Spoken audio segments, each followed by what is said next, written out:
একদা এক কাকের হঠাৎ তৃষ্ণা পেয়েছে। কোথাও জল নেই, গ্রীষ্মকাল, কাঠ ফাটা রোদ্দুর। জল না থাকার কারণে চারদিকে উড়ে উড়ে যাচ্ছে, কোথাও জল নেই। পুকুর, ডোবা, নদী, নালা সব জল শুকিয়ে গেছে।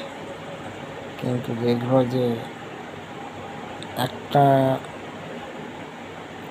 হাঁড়ি বলুন বা কুপের মধ্যে জল আছে, কিন্তু সেই জলটা যে খাবে তার মুখটাও ততটা পাচ্ছে না যে জলটা খাবে সে।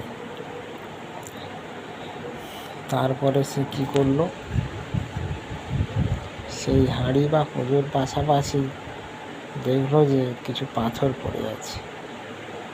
সেই পাথরগুলোকে একটা একটা করে সে হাঁড়িটার মুখে ফেলতে লাগলো বা কুঁজোটার মুখে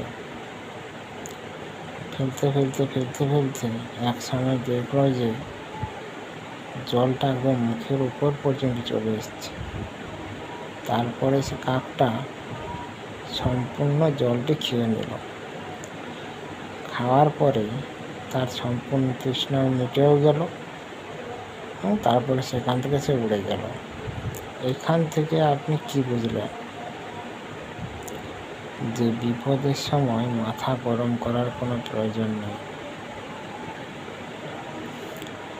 কারণ সমস্যা থাকলে তার সমাধান অবশ্যই আছে।